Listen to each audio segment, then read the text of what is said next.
I was working at a fashion e-commerce company as a social media manager. And the fraud team, for a better lack of a word, called me up and was like, hey, like we're getting a ton of traffic and revenue from this one link on Pinterest. Can you check this out for me? And I looked it up, and it was this woman who was this head of social activities at her sorority at SMU. She actually then went on to start Like to Know It, and she's like a huge force in the industry now. But I was like, I remember just seeing her when she was in college and seeing the amount of traffic that she was driving. And I was like, wow, okay, this is the future.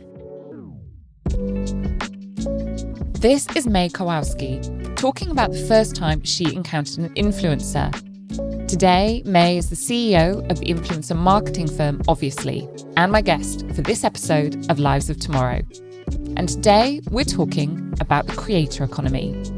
That could be streamers, artists, podcasters, or social media influencers with a big following who make money by leveraging their creative talents. Now, this is an economy that's big and rapidly growing. To help me make sense of it all and discuss its future, Mae was the perfect person to chat to. I'm Carla Buzasi, CEO of WGSN, the world's largest trend forecasting company, and you're listening to Lives of Tomorrow, the WGSN podcast about how we will live our lives in the future. So, before we start talking about the importance of the creator economy, Mae, please can you introduce yourself to our listeners? My name is Mae Karwowski. I'm the CEO and founder of Obviously. Obviously is a full-service influencer marketing company and platform, and we work with large brands like Google, Amazon, Unilever, and the like. I've been in the industry, the creator economy, for over a decade now and really seen it just grow and evolve and explode so quickly. So really looking forward to this conversation. Amazing. So at WGSN, we define the creator economy as a growing field, as you've said, of people who are making money by leveraging their creative talents, typically using digital platforms to connect with audiences. So that could be streamers, artists, podcasters, or social media influencers with a significant following. But what's your definition of the creator economy? I think it's anyone who has an audience and a story to tell, and they're doing that online. And then I think they can leverage that in many ways. So maybe they're making a significant amount of revenue from those social platforms. But I think the new evolution of that is actually what are they building off of those platforms and driving their audiences to. So whether that they're launching a beauty brand, or they're hosting fitness retreats all over the world, or they have a really active newsletter or Substack, how are they really monetizing and using that audience in, I think, really, really creative ways? You have a generation now who this is a career option for them. And then there are, significant numbers that aspire to have a career as a content creator. And then on the flip side of that, I would say there's also quite a lot of negative opinions about this, whether this is a good thing. And I think a lot of that goes through the slants of influencers and people feeling quite strongly about whether influencers are a good thing or a bad thing.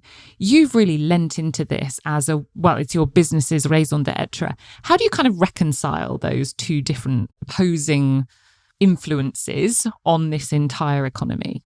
I've seen one or several studies where it was around 70% of graduating high schoolers, when asked what is, your ideal career, is saying content creator, influencer. And so I think there's really some generational divide here too, because it is so new and it happens so quickly. I mean, when I started, obviously, Instagram was still didn't have stories yet, didn't have ads yet. All of this has happened very, very fast. So I think the big thing here is we think typically of an influencer maybe as someone who is just oversharing, kind of like the stereotype isn't the rule. I would say we work with so many people here at Obviously where they might be amazing at knitting, and they have a following of 15,000 people who anytime they release anything related to knitting, their followers are rampant about it. They are adding so much value and it's really building this awesome community. Or maybe it's someone who is really into mountain biking, is going to I followed this awesome woman who she's going to the Olympics for mountain biking and she's training. Do I mountain bike? No. But I'm just following along on this amazing, Olympic journey to training. And it's just this view into this subculture that I otherwise would not have any any visibility into, because it's not going to be in a mainstream magazine. It's not going to be in a mainstream TV show.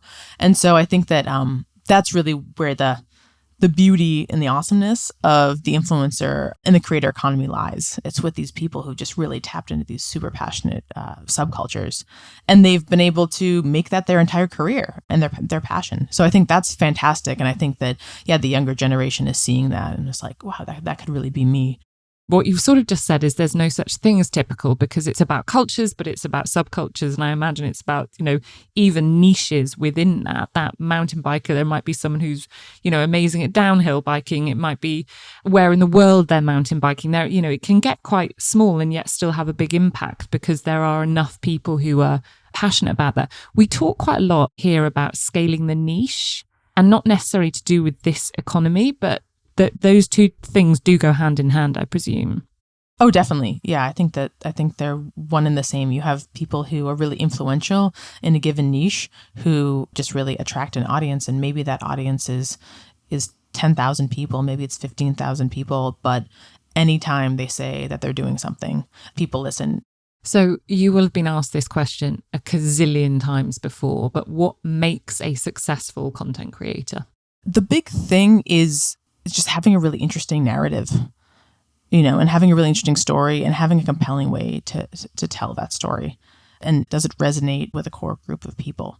Yeah, and that could be around rug making. Actually, I'm randomly on rug making TikTok right now.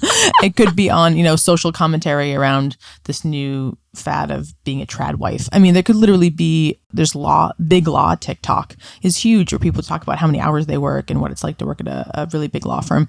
So I think it's all just about, are you really providing those content nuggets that are just really interesting to people and get them to tune in no matter what part of the universe you're talking about? Again, coming back to sort of definitions of this, it's sort of thought about the kind of more creative side or the more leisure side of our lives. And actually, no, this is crossing over into absolutely every aspect of our lives now. Right. I think it's really the creativity applied to everything. So it's a creative expression of, this is my life in big law. What? Okay. But that's actually really, really interesting. There's an NFL football player who I follow who actually just got released, and it seems like he's going to be forced into retirement.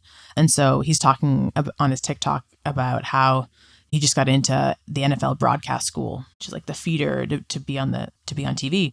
And the reason he got on is because he has, several 100,000 followers on TikTok already. And he's just a clear natural, and he's so fun and great. And you just like the guy, on TikTok.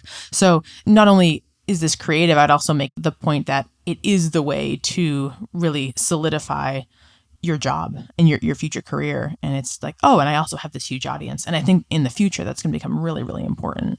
Now, the value of this economy is huge, right? So in my research, Goldman Sachs research have said that it's set to value $480 billion by 2027. So put it into context, this is not just some small thing on the side. This is front and center about how publishing, I guess, has completely evolved, how brands speak to us, how we as consumers make decisions. So could you see that coming a decade ago? What was it that kind of sparked your enthusiasm for this entire industry? Yeah, so I was working at a fashion e-commerce company as a social media manager, and the fraud team, for a better lack of a word, called me up and was like, hey, we're getting a ton of traffic and revenue from this one link on Pinterest. Can you check this out for me? And I looked it up, and it was this woman who was this head of social activities at her sorority at SMU. She actually then went on to start Like to Know It, and she's a huge force in the industry now. But I was like, I remember just seeing her when she was in college and seeing the amount of traffic that she was driving, and I was like, wow, okay, this is the future. And I think it's a light bulb went off there, because I was working with brands who were like, hey, how do we get more likes on our Facebook page? How do we grow our Twitter account? How do we get more Instagram followers? I think it's a lot less about people following your account, and it's more about, can you partner with people who are actively growing their own accounts, because people want to follow other people. And that's what's just way more exciting than hearing what the brand team necessarily wants to push out right now. So yeah, I guess long story short, I did see that 10 years ago and I was like, wow, this is going to be like, this is the new media. This is where like people who would have been working at Condé Nast or working in these magazines, working at fashion magazines, this is where they're going to be, is they're going to be their own editor. They're going to create their own content on their own channel and monetize it themselves. So it's really amazing to see it just explode as quickly as it has too. I know I saw that Goldman Sachs report. I was like, wow, that is a lot. That is a lot of billions. But it's also interesting because every year there will be, whether it's opinion or research based, that this is coming to an end. And actually, maybe let me rephrase that. Not necessarily that the creator economy is coming to an end, but the influencer economy. And I think maybe that's why I find what you do so fascinating, because you're not just saying you've got to be featured on Kim Kardashian's Instagram account. You're working with micro-influencers. You're working with people who are really in a very kind of specific area. And it isn't necessarily just about social media. It might well be about videos or podcasts or all of those things. So I do find it all so fascinating how even within this, it has evolved a lot, and it no doubt will continue to do so in the future. Yes, definitely. I think that people are sometimes surprised to hear me say that, like, oh, if you're an influencer and a creator, you need to be thinking past just your own account. You need to be thinking past the content that you're creating and the brand partnerships that you're doing, because all of Obviously's work is really connecting brands to influencers and having them do like really amazing brand sponsorships that work incredibly well and that are really exciting.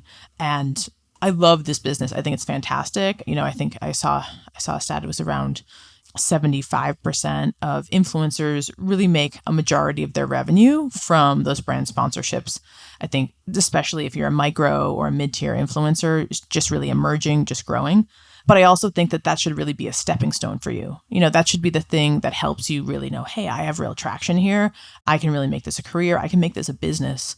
And if you think about it like that, you're starting out with sponsorships, and then you're quickly thinking about what are the other ways that you're going to really monetize and grow this business. I think there are quite a few influencers who have really fallen into the trap of just relying on working with brands. And I think that when you do that, the autonomy that you had for starting your own account and creating your own content starts to slip away. As you do hire people, you do have more expenses, but then you become more and more reliant on working with brands.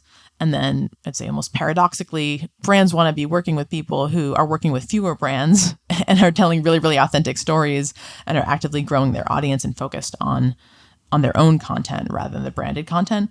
So to kind of get out of that whole cycle, to really, make sure that you're owning your own business and thinking through what are the other ways that I'm really adding value for my audience outside of just doing brand deals, I think is really important. A brand's going to need influencers in the future if they can just create virtual versions of them that behave and do exactly what they want them to do. There's always going to be real human influencers. I could see there being virtual influencers as well, and that, starting to take up a portion of the influencer marketing space. But I guess the parallel for me is really hugely successful commercial artists, like say a Jeff Koons or something. He's not actually building the huge balloon sculpture.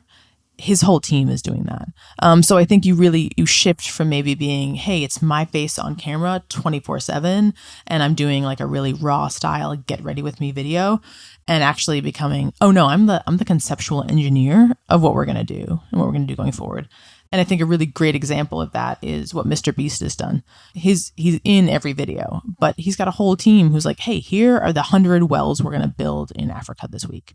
Or here is, the supermarket that we're going to buy and shut down and have one guy live in. He doesn't have to be all things story time. I think the way people tell stories will evolve, and AI will become part of that. But the person who's actually coming up with those ideas that really, really excite the audience, I think that you're still going to need that person. Yeah. Well, I'm very pro anything that requires humans in the future. Me too. Okay, let's get to know you a little bit, and then we'll come back to how the creator economy is going to evolve in the future. So these are really quick fire, get to know you questions. Don't think too hard about your answers. When are you happy? When I'm with my family is fantastic. I also love just being outside and being really active. What do you rarely share about yourself? I think a lot of founders and CEOs are doing this like building in public thing, which I really like and I like following. But I think I pretty infrequently air the things, the challenges and the things that are really like, I'm struggling with in the business, which is, I think, somewhat different than a lot of really visible entrepreneurs. However big or small, what one day-to-day life hack could you not live without? Could be an app, could be a ritual you go through. I have started reading the paper in the mornings. Well, like an actual newspaper. Like an actual paper. Oh my goodness. I really like it. Yeah. My husband and I do that. We got, our son's running around. Yeah. So that's the new ritual that I'm really liking, with a cup of coffee, just like getting up a little bit earlier. Love that. What was the last TV show that you binged and you had to recommend? So I actually got this recommendation from Hillary Clinton. Oh my God, that's a good line. At an event, she was on stage. But it's Astrid. It is a PBS show. It's actually French. And she's a criminologist researcher, and she's working with the police department. And it's such a fun, detective show, but it's also just that much smarter. And I really like it. Okay, I've just written that down. And then if I enjoy it, and then I can say, oh yeah, this was from Hillary Clinton. Exactly. Last one, when and how do you prioritize yourself? I think I need to do a better job of that. I really try to block some time on the calendar and just take a few walks during the day. I think especially in the hybrid work from home, work from the office, it's just so easy to kind of go the whole day without oh my God, I didn't walk, I didn't walk a few blocks. So that's my big thing now, is just blocking walking time. And yeah, so that's a very small way. Maybe I need to do better at it. Oh yeah, I hear you on that. Okay, let's get back to the future of the creator economy. In the WGSN Creator Economy Forecast 2025, which we published back in 2023, we quoted you as saying that in the next 10 years, all the biggest brands will be made by creators. Can you explain this and why you predict this for the future? Yeah, I think this is really exciting. So I think that all the biggest brands will be creators in the next 10 years for a few reasons. One, just the fragmentation that we're seeing on these social media platforms. So if you're really into one specific subculture and you have a few influencers that you follow there, and they tell you that hey, this is a great thing to buy. Not only that, I actually created it myself and I've been following that person. I'm going to buy it. It's not just hey, influencing me to buy a brand that they like. It's a brand that they literally made themselves. And I think the beauty industry is really ahead of its time in a lot of ways. And I think that it is really kind of the bellwether for other industries in this. But you see, Rare Beauty with Selena Gomez. You see Rhode with Hailey Bieber. You see Summer Fridays. Just the list goes on and on of the Kylie Cosmetics. I mean, these huge influencers are really the ones who are creating the next category of brand, because they have the audience and they have the ability to have the distribution, where you see all the D2C brands who are raising so much money in the early 2010s. They had to pay to really get those eyeballs, to really get people to know them and care about them. Now you're hey, I already have the audience. I have 1 million followers, or I have 500,000 followers, even 50,000 followers, but they really care and they will buy and they will tell their friends if they really like it. And so you need that ability to have that distribution and really cut through the rest of the noise. And so I think that's going to be just hugely important going forward. I'm just thinking my kind of beauty cabinet at the moment. There's a journalist called Sally Hughes, who has a huge following on social media and has created her own skincare brand. I've got 5 of the products because I trusted her first, because she did amazing reviews of other people's beauty products. And anytime I bought one of them and it did exactly what she'd said. So when she put her name to her own brand, of course, it was a no-brainer. Why wouldn't I want that in my bathroom cabinet? Oh, exactly. Yeah. And the list goes on. I mean, Shani Darden, U Beauty, there are just so many fantastic brands. And otherwise, then you have to, if you're not doing that, you have to be say MAC Cosmetics, and then you need to hire brand ambassadors. And I just think that model is not as potent and powerful as hey, I've been in the factory. I have these are my swatches. This is what I'm doing. And so I think you'll see that in CPG, in clothing. You're seeing that, in beverages already with celebrities. And so I think this is the future. Yeah. What's the tipping point when it becomes saturated? Because again, coming back to us talking about this being a really aspirational career choice for a younger generation, actually not just a younger generation, quite frankly, but for many generations, But there are only so many accounts one person can follow. And do you think we're going to get to the stage where it's almost impossible to break through because there are so many big voices already in place? I think that's a really interesting question. But I think if you look back 10, 15, 20 years when they were watching 3 TV channels, I think there's the ability to be mainstream. And I think that we're going to see like the influencers who become the largest and the creators who become the largest are the ones who have the ability to really just get really huge audiences. And so I think there was a model for like 100 years where everyone watched the same TV show at 8 p.m. So I believe there's definitely room, and there's room for a whole lot of people. And I think there's also, it's like, is everyone going to become Mr. Beast? No, that's going to be, still like the 0.01% of creators.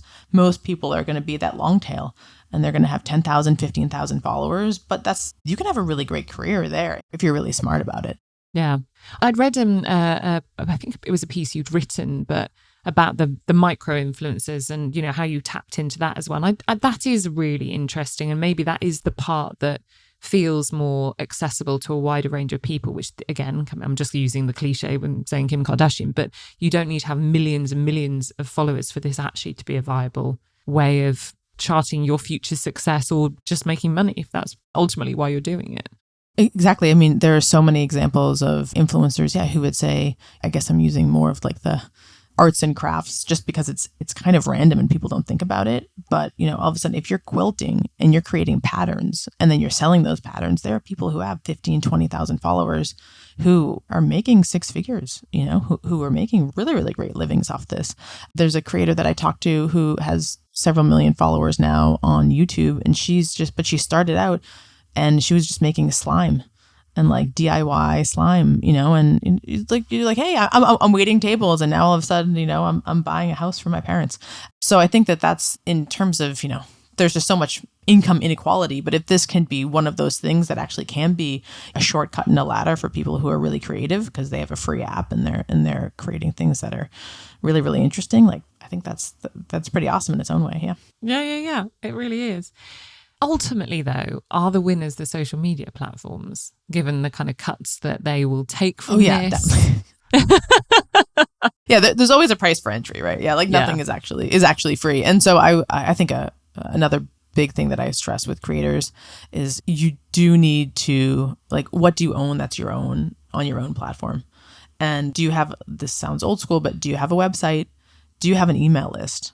So many creators I talk to are like, I have a huge following on Instagram. The thing that converts the best and makes the most revenue for me is my email list. Even now, in 2024. So I think that's really important. Do you own those connections? Because time and time again, someone will change an algorithm, someone will tweak something, not like they did anything maliciously. Maybe a data scientist at Instagram's HQ updated the algorithm, and all of a sudden that's changed your livelihood. Like that's risky. So I think you need to think about diversifying how you show up and where you show up, which also is a difficult thing when you're really creative and you're trying to do things creatively.